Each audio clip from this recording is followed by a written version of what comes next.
Doma? Kinakausap mo ako? Excuse me, kusina to. Kusina? Kusina? Kusina? Ang lahat ng ito'y kusina. Hindi naman yata nababagay na kausapin ng isang enostradong katulad mo ang isang aliping na mamahay na tulad ko sa kusinang ito. What are you saying? Nasaan bang kape dito? Magkakape ka? Bawal sa bata ang magkape.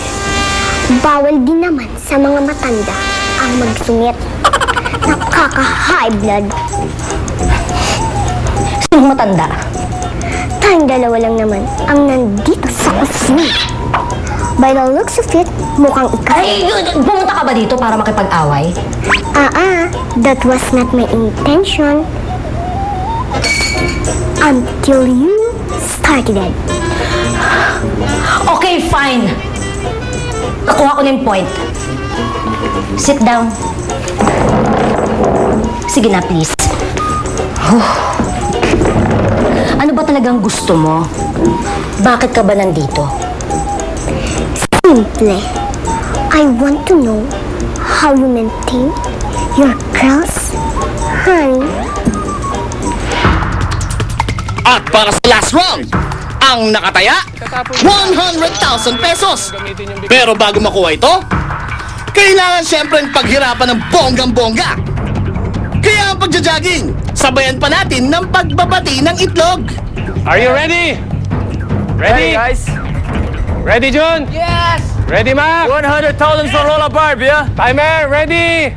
In 3, 2, 1, go! Agad! Sige, kunin mo na yung karapon. Ayan, huwag lulubog. Yeah. Huwag kayo maglala, meron pa rin kayong 3 warning, ha? Kaya lang, pag umalis kayo rito, meron kayong 10 seconds. Pag hindi kayo nakabalik dito at hindi kayo nakapag-jogging, out na kayo. Come on, kaya mo yan, kaya mo yan. Kailangan batiin ng itlog, ha? Sige, ubusin nyo na itlog. Saka nyo... Hindi pwede kumain ng itlog. Oo, huwag kakain ng itlog. Yan. Sigurado ko lahat ng itlog nyo maalat ngayon. Yan.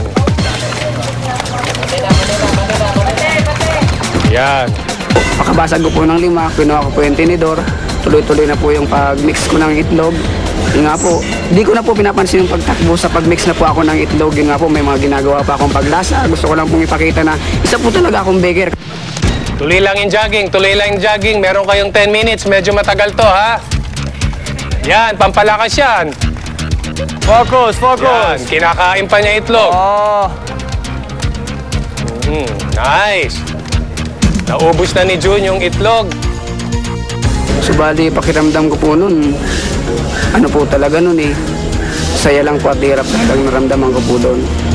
Kasi sabi ko, iniisip ko, parang kaya ko na to, tinitingnan ko yung isa. Tumatapo na talaga siya. Eh ako, parang relax lang sa akin eh. May palasalasa pa po talaga ako eh. Diniskartehan ko lang po yung pagpapatawa-tawa. Kunyari, yung mga stretching ng nag-ano-ano po ako. Yun nga po. Tapos, yung medyo may mga pa-joke-joke po pa ako. Kumuha lang po ako ng energy sa mga tao po. Yeah. Good job, good job. Good job. Time. Oh. 1:49 pa lang yung natatanggal. May warning na. Oh.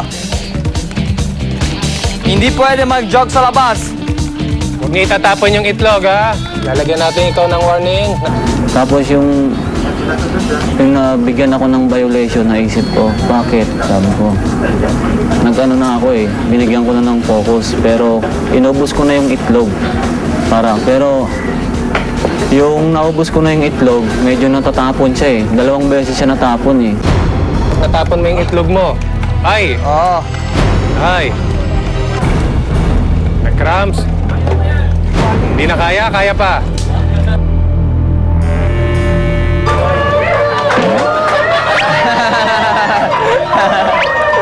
Okay, Mac. Bibigyan ka namin ng 10 seconds para makabalik. Nasa sa'yo yan kung kaya mo pa o hindi. Okay. Kaya umikot ako dun sa likod na pahinga agad. Tapos binilangan agad kasi ni Sir Benji na sabi ko, 10 seconds. Sabi ko, kung isusuko ko na to, nawala na yung pangako ko kaya sa asawa ko, pamilya ko. Susunod! Yeah! First warning for June. John!